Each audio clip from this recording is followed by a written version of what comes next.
All right, we'll call this meeting to order. First of all, since I haven't seen many of you in quite a while, back to October the 12th, happy Thanksgiving, Christmas, Happy New Year's, hope you enjoyed the Super Bowl, Happy Easter, Valentine's Day, and just a little belated for those that it fits, Happy Mother's Day too. So. And I'm sure I probably forgot a few. All right. Item number 1 on the agenda is to consider for approval the minutes of the October 12th meeting of the Murfreesboro Cable Television Commission. I need a motion to approve the minutes. Motion to approve. A second? I will second. Okay. All in favor signify by saying aye. Aye. Good deal. Item number 2 on the agenda, review proposed Comcast franchise agreement. I'm going to pass the baton to Alan. Okay, just as you said, it's good to see everybody here again. It's been a long time since we've been together, so I'm glad to see everybody back. Today we have a proposed Comcast franchise agreement to review. The current 15-year franchise agreement expired in June of 2018. We've been working with Comcast to renegotiate a new one. They've had the ability to go to a state franchise, but they chose to continue to stay with the local franchise. The group that's been working with the city on the franchise has been the city manager, Craig Tyndall, attorney Kelly Baker, and myself. The regulatory environment has really dramatically changed since the franchise was last entered into. One of the big changes a few years ago was a 621 order by the Federal Communications Commission that allowed anything that was in a franchise agreement that were in-kind contributions to be deducted from the franchise fees that were provided to the city. There were a few exceptions to that, but for the most part, that was the case. So I'd like to kind of go through some of the highlights of this franchise with you and answer any questions you might have. This franchise allows Comcast to continue to use the city rights-of-way to deliver cable TV service to our citizens. This is a 10-year franchise. It's a non-exclusive franchise, so any competitor can enter into the community by obtaining a franchise too, whether it's a local franchise or through the state. This franchise also has a level playing field, so if the city grants another cable provider a franchise that will compete with the incumbent, the terms and conditions cannot be more favorable or less burdensome than those that are agreed to in that franchise with the incumbent. Continues to require the franchise fees of 5% on cable TV gross revenue to be provided to the city on a quarterly basis. Right now, we currently estimate about $1.2 million we receive from Comcast each year for that. It also provides for that Comcast will continue to provide the 3 local access channels on their cable system. One of those is the city government channel. 2 of those are for MTSU's educational channels. The city has the right to rename, reprogram, and otherwise change the programming of any of those channels at any time. Comcast will provide a $100,000 government access equipment grant at the beginning of the franchise. Also, there is related to new developments. We had line extensions in our last franchise, and in the new one, there is Comcast will be required to extend the network to new developments when there's a density of at least 30 dwelling homes per mile, and when there's at least 50% of the residents that live in that mile request for cable TV service. Some things that aren't in this agreement that were in the previous agreement that's really related to that 621 order I talked about were we used to receive complimentary cable TV service for all of our government buildings. Those will begin to be charged for service per building, so each department and each building will then pay for the standard business rate for cable TV service. Also, our IT staff has been working with Comcast to move over the iNet, which was under the old franchise, which stands for Institutional Network, and it's basically where Comcast constructed fiber that connected all of our buildings together for communications. Well, Comcast and the IT staff have been working on what's called a managed service, moving things over to that, so that's something that they're working on now too. But those are separate agreements aside from the franchise, basically because of that 621 order. Those are kind of the highlights, and I'd be happy to answer any questions you may have. So from our viewpoint, basically, if we make a motion, basically all we're doing is sending it on to the council.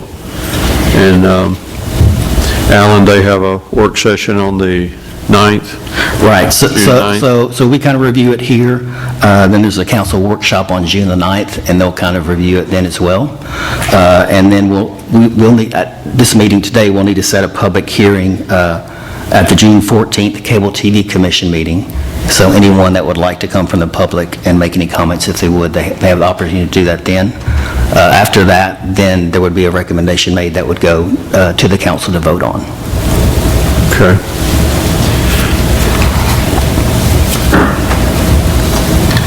Anybody, have you had a chance to review the agreement? One other thing, too, this would also be advertised in the local paper for the public hearing, and also there will be the resolution that goes with the franchise agreement before the council that will be published in the local paper as well. Okay. That's a requirement of the city charter, correct? Right. Yeah. So as far as the agreement's concerned, it's, how similar is it to the state franchise agreement? To the State franchise agreement? It's pretty close. There were a lot of the negotiations that went on kind of based around the state franchise, so it is similar in that. One of the things that's definitely not in the state franchise was the equipment grant that they were going to provide the city. Now, where will that grant, what will it target? It'll be, like in the previous franchise, it'll be a separate budgeted item in the city's accounting, and city equipment related to the channel can be purchased from that budget. Okay. Can you walk through how the payout architecture works for things that are, particularly that are bundled in relation to internet access, and how the fee structure is going to be set up? Yeah, as far as cable TV service? In terms of the 5% gross revenues that come to the city? Yeah, that's a separate contract that the Information Technology Department's been working on, so I'm not that familiar with that part of it. How does the... So that's actually separate. It used to be part of the franchise agreement, but because of that 621 order, both Comcast and the city didn't want that in the franchise because they could deduct franchise fees from that. So that's a separate contract that's being worked on.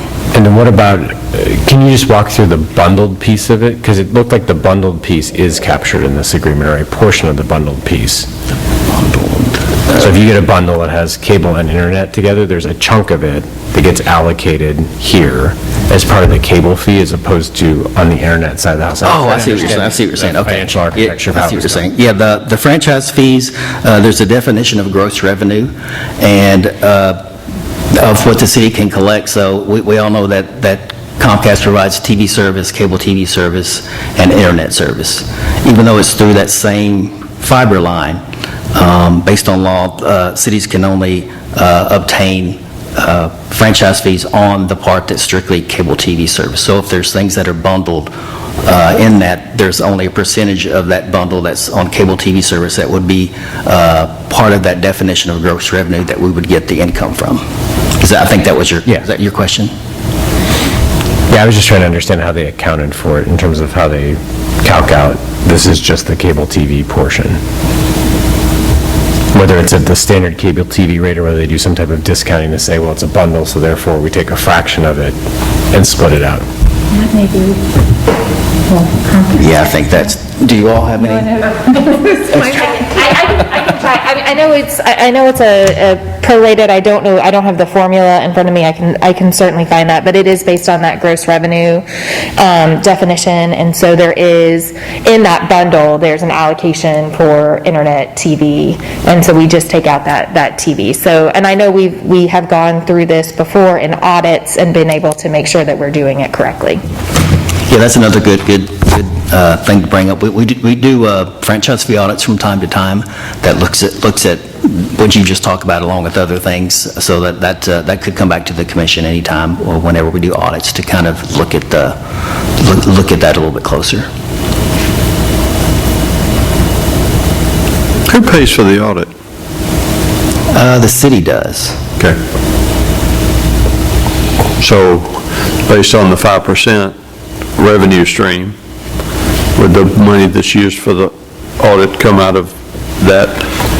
We're part of general funds that would come out of the general funds to pay for. All right. Anybody else? Go ahead.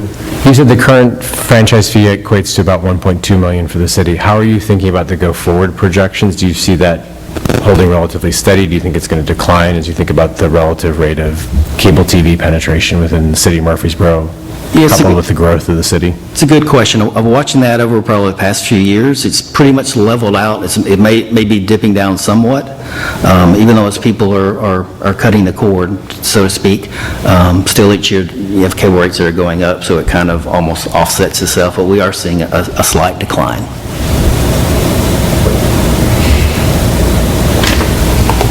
Okay. At least from our perspective of the fees that we receive.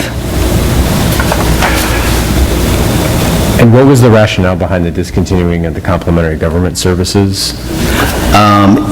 There was a 621 order that the Federal Communications released a few years ago, and in that, things like that were pre-CN franchises could be deducted from their franchise fees. So it was felt of just having that not part of the franchise agreement and have a separate agreement to be able to pay that separately from that. So we can, instead of reducing it from the franchise fees, we go off the business rate if the rates change over time to go that route. That makes sense? Yeah, that makes sense. Okay. No questions?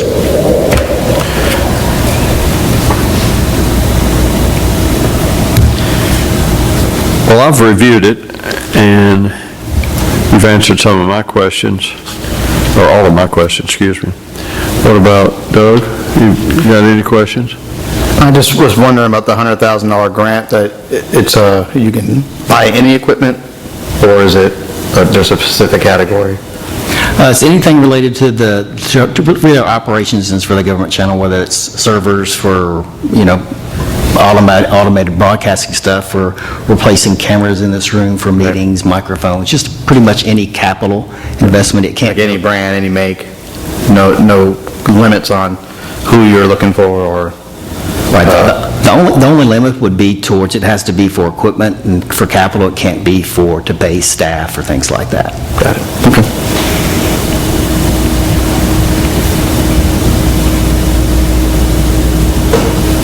Should we invite Kimberly to speak if she'd like to?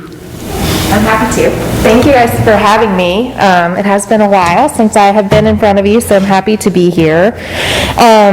Again, as Alan mentioned, we were looking to keep with the local franchise agreement. That's Comcast's preference, as opposed to going to the state agreement. And so there are a few little things that we've hammered out that are, as Alan said, a little bit more advantageous, and just helps us to, really stay connected to the communities that we serve. Additionally, I'll speak a little bit, since I haven't been here for a while, just about all of the unique circumstances that Comcast found itself in during our coronavirus pandemic. So as you might imagine, our network was tested very early on, especially with all of the traffic, and our network was really built to handle it. And our network was very resilient.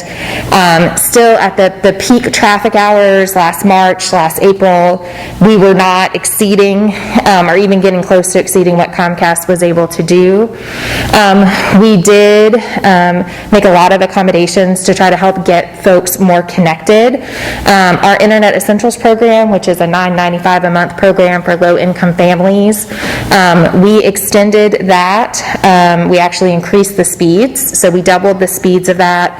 We also made it available for 2 free months of service to any new customers for that. In fact, that promotion is still going, so any new customers that sign up will get 2 free months of service. We're also participating with the FCC's Emergency Broadband Benefit, the EBB. That will actually go into place starting on Wednesday. With that, the FCC is actually, until their money runs out, which is probably about 6 months, we hope, they're going to be providing a $50 benefit that folks can use, customers can use towards their internet service. So Comcast is participating in that, and will be continuing to sign people up. So we've done a lot to try to help keep our students connected, keep our families connected, and really just work hard to make sure that we're making sure that everyone is able to stay at home when they needed to stay at home. So we're happy to do that, and our network really proved itself to be very resilient and up to the task. But any other questions you guys have for me, I'm happy to answer. Anybody? I'm good. Okay, so we just need to make a motion to accept it and push it on to the council. To the city council, and to also set the public hearing at the Cable TV Commission's next meeting on June the 14th. Do it all in the same motion? Sure. Okay. I need a motion. Motion. Second? Aye. Motion. All right. All in favor signify by saying aye. Aye. Good. Got that done. All right, Alan. Item number 3, staff reports and other business. In your packet, you've got the cable issues that have come in since our last meeting. Those have either been resolved by staff or with Comcast. Also included in your packet the programming schedule for City TV for May. Since we hadn't met in a while, too, there's been a lot of programming changes that have occurred since we've last met, so I've asked each of the staff members to come up and briefly kind of go over some of the new things that have been going on with the programming on the channel. Okay. How y'all doing?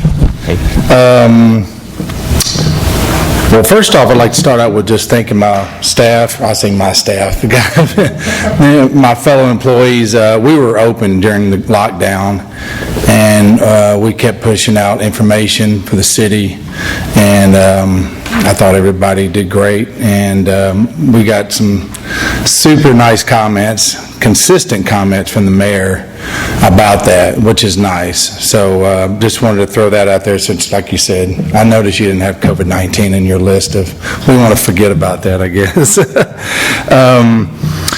We're working with Angela. I know everybody knows Angela, with doing what we're calling a community partners, trying to get people that fall maybe outside city departments, doing stories and stuff. And one I was kind of proud of is, I don't know if y'all saw, but it was a local woman that had a accident. She was an avid golf player and had an accident where she couldn't play golf anymore. And she found out it's called a solo rider that helps assist people play golf. And she called Old Fort Golf, and they didn't have one, so they got together, and now they have one.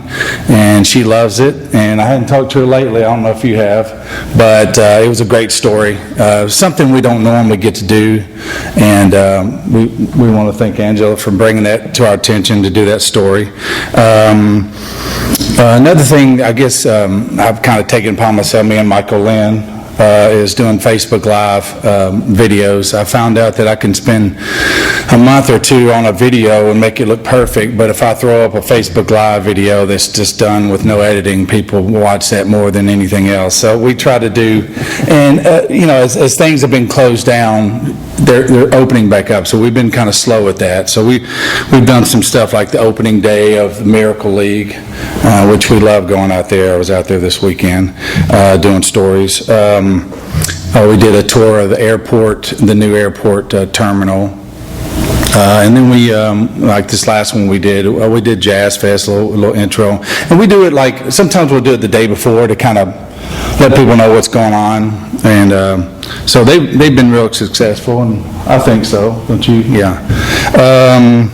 And lastly, just a few things that I've done. I just did a Black History Month, like the history of Black History Month. That's going to be, we've always needed something to run during that time, so I came up with something, a script, and did that, and I think it turned out pretty good. I just recently did a thing called State of Our Streams, which I work with the Stormwater Department with the city. Basically, he's talking about, they're under Tennessee guidelines, and they have to constantly give information to the state, make sure how the streams are doing. So that's a very fluid subject, and I love working with them. Did a video last, I guess it was last fall, on the emerald ash borer. I found out a lot of people don't know what the emerald ash borer is, but it's mowing down quite a few trees around here, and it was good information to put out, and actually quite a few people watched it. And speed cushions was another topic that the city kind of got into the business of doing that, and we did a couple stories on that. I'm going to do a follow-up to see if it's working. And I guess lastly, just this weekend was a first responders at the Miracle League. So the fire department, police department got to be buddies with the players. And if y'all have never been out there, please take the time to go out there. They were shut down last year, and they were super excited that this year that 95% of the parents have said it's important to them and their families and their back. So the season is rearing on, so enjoyed that. So any questions for Was David, was he able to attend? Who? David Price. No, but he has done some surprise, and I've luckily enough been there and holding on to that footage and use it quite often when I want to promote Miracle League. But there might be something under their sleeve about getting him back here, but I think he's kind of busy right now. I don't know. He's got something. I expect something going on. So thank y'all for the time. Thank you, Steve. Alan, any other business? Here comes Michael Lynn. Good. Hello, my name is Michael Lynn White. I'm the multimedia journalist. Hi, Dr. Heinrich. How are you? Good. He was one of my professors, for those of you who don't know, for media law. I really enjoyed his class, thankfully, since you're on this commission. Steve and I work together on the In the City show. So we go out and we do the news breaks and stuff like that. So we're always out and about doing some kind of story like he just mentioned. So a few highlights of that. I actually submitted it to May10 this year, but Victoria Butler is a Murfreesboro resident, and she's the great-great-granddaughter of Jack Daniels. Of the man who taught Jack Daniels how to distill whiskey. I don't know if any of y'all saw that story, but that was really fun to do. She was at a council meeting one night, and we thought, that's a really cool story, and it was really popular. And thanks to certain things, like Angela telling us about the different community partners and stuff, it gives us a chance to do more fun stories, like Steve mentioned, that the residents and community members really like to see, because it just helps them know things that they didn't know, versus just doing things about specific city departments. Even though that's important too, it's really fun to be able to do that stuff. Steve mentioned our live shots that we do. People love those, and they're fun for us to do. It just kind of switches things up a little bit instead of a straight edited piece all the time. And then me personally, I have the Parks and Rec department is doing a Broadcast 101 class, and they want to model it kind of after In the City. So I came on kind of halfway through this class, and I started doing exercises with the kids. I brought them here, and we worked on their green screen, we worked on their body posture and all this stuff, and it turned out really awesome. We're right now in the middle of doing interviews, and one of our girls, about a couple of weeks ago, we interviewed Shane, and she did so well, and he was so impressed, and he gave her the key to the city, and it was this super cute moment. But he said, you just do so awesome. And she looked at Marcus, who's not here, my coworker, and she said, well, I have some really great teachers talking about us. So that made me very proud. But it's really good, and we're going to continue that, and I'm going to be the teacher. That is, if we talk to Alan about it, and he says yes, but that's another discussion. But that's going really well. And also, I have recently, and I just want to throw this last thing in there because it goes beyond just our programming, but I have had a couple of people come to me from other departments and ask for media training because they have to get up in front of commissions and stuff like that. And to me, it shows that they respect what we're doing, and they like what we're doing, and they want us to show them how to do it so they can feel more comfortable. And I think that's important. We're not only doing programming, but we're helping employees and informing the community and all that. And I love doing that. And I like being involved in a bunch of different things. So anyway, thank you. Thank you. Thank you. I actually purchased some of that whiskey after watching that piece. It was good. Is that the Uncle Green? Nearest Green. Yeah. How y'all doing? I'm going to take just a few minutes to talk about a few of the things that I've been working on. With COVID, we've been doing a lot of virtual stuff. So one of the things we did back in December was we partnered with, I think it's Tennessee Philharmonic Orchestra, which used to be Murfreesboro Youth Orchestra, here in town, to do a concert. We filmed it over at, I'm drawing a blank on the name. Anyway, one of the local churches, we were able to go over there and film it, and then we aired it during the December holiday season as just kind of a holiday concert, since they have not been able to do any concerts with COVID and everything. So that was good that we were able to do that. Another thing we were able to do that I partnered with City Schools to do was the virtual art show. Murfreesboro City Schools, every year out in the Rotunda in April, they have the artwork from all of the grade students from all the schools that have won. And normally they have an art show or art reception out here and then come in here for awards and things like that. And they haven't been able to do that for the last couple of years. So what we've done is we've done a virtual art show, and we've had art teachers from all the city schools come out, and each one of them took one grade and talked about each one of the individual art pieces for just a brief, couple of sentences about it, and then moved on to the next one. And it's been really, really well received, and we've gotten a lot of positive feedback from that. Another thing we did was we did the Read to Succeed spelling bee here in the council chambers this year. Normally it's filmed over at Patterson Park, but with social distancing rules and things like that, we had it over here, and we had the students, the participants, sixth graders, competed against each other, and they were in here, and then the parents were able to watch it out in the rotunda on the monitors out there. And it worked out really well, and we had our judges down here and everything, and so that was another thing that we did that was kind of a little thinking outside the box, but it actually worked out really well, and had a lot of positive reception on that too. One thing I definitely want to talk about is something I'm really excited about, is a new show that we're partnering with City Schools to do called Take 20. We take 20 minutes to talk about some of the exciting things that are happening in our city schools. Our director of schools, Trey Duke, or Dr. Duke now, is hosting it, and he co-hosts with Maria Johnson, who's the principal over at Scales Elementary. And so they host the show, and then we have 3 student reporters from our various schools that go to the various schools and do segments with teachers. We do music segments. We had one where one of our student reporters went and talked to one of the farmers that does the gardening at the schools, and they talked about the hydroponics they use, and then we also talked about the, it just so happened she was harvesting carrots, so we were able to see the carrots that she was harvesting, and she was able to talk a little bit about that, and then explain how those were the same carrots that would be used in the salads and the lunches for the schools and everything. So it ties in with that whole farm-to-table concept and that's going on now. So it's been really exciting. I have worked with Lisa Trail and Tori Carr, who are in the communications department over at City Schools, to create a show that parents and kids can watch together.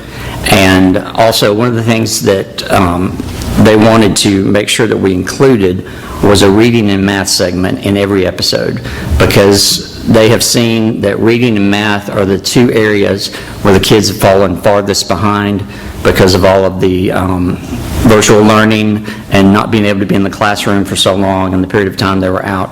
Those are the areas that were most suffering. So every episode we try to include a reading segment, and in the reading segment we usually take just a book and highlight just a little bit about the book, maybe talk about some of the themes of the book. We don't read the entire book because we can't do that with copyright laws, but we can read a segment of it real quick. Just kind of give them a teaser, and then don't read the ending so that they'll go and check it out. And we encourage them to go to their local library or their school library to check that out. So that's been a really good segment. The other segment that we do with the math, we try to do a game that the parents and the kids can play together that encourages their math skills. One game that we did was called Oh No 99, where you've got your deck of cards and you try to get your opponent to go over 99. So kids have to think about, they have to strategize, and they have to think about, 2 plus 4 and 10 and how that's going to add up and things like that. And we've gotten some good response from that. Several parents have told me they were excited that they had a new game to play with the kids, and so it's been really well received. We've done music segments. We did in this last episode, we did a PE segment where we showed different games that the kids can play with household items and things like that. So we're really just trying to make it interactive and something that parents, like I said, parents and kids can sit down and watch together and then have an opportunity to play the games and learn something new about the schools and everything. We premiered it in April. We've had 2 shows so far. We've premiered it in April, and then we've got the May episode that we just premiered this past weekend. We've got a lot of positive response. The principals all have loved it. A lot of positive response from the teachers. One teacher even told me, which I had not thought about, but she said the parents were so appreciative because they can't go into the city schools right now, and where they normally would be able to come and, come to special events and things like that. So it gave them an insight and a glimpse into what's going on in the city schools, and it helped make them feel like they were a part of the city schools again. So that was really encouraging. But the student reporters have done a really good job. We're still working with them. Some of them are not as professional as others yet, so we're still working on things like that. But they're doing a great job, and it's just been a really exciting process to work with city schools to do something new and fresh. We keep our segments short, 4 to 5 minutes in length, and it's just been a really, really exciting time. So, does anybody have any questions? All right, thank you for your time.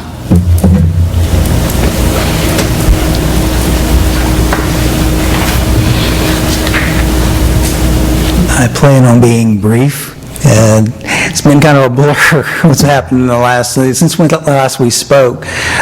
We did collaborate with a few people on this little thing called Celebrate Christmas in December, the virtual tree lighting event. I don't know if anybody got to see, but it was a partnership, and when I say it's hard for me to take credit for it, it's hard for us to take credit for it because it was community that came together, and that's kind of what we said. It was a community that came together because they wanted to see an event happen, and we put this little thing together, and we had about 15,000 views on it between Facebook and YouTube.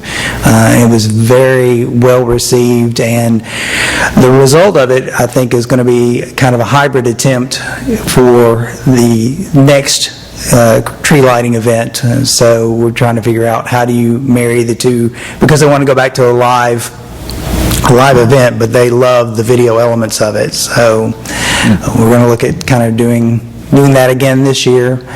Other things that I've worked on, we've done Meet Your Council Member features. We started with the mayor, and we're getting ready to release one on Bill Shacklet. In fact, Bill talks about his love of baseball, and there was an old photo of him when he played baseball, and I think I saw your name as part of the picture.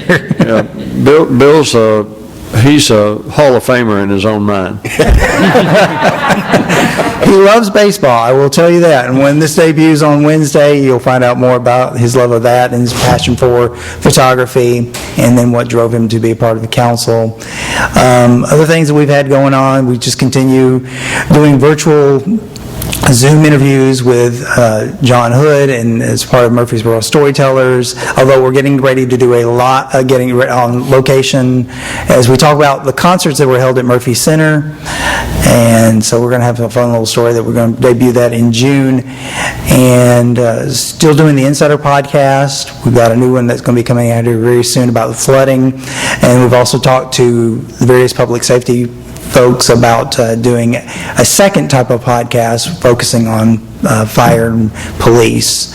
And then we also, with police, collaborated with them on cold cases. They've got a number of cold cases they need to get resolved, and so we've started MPD Crime Files. So it's about a 5-minute feature and Channel 2 used a little bit of the footage when they talked about cold cases as well. So that's really about all I have.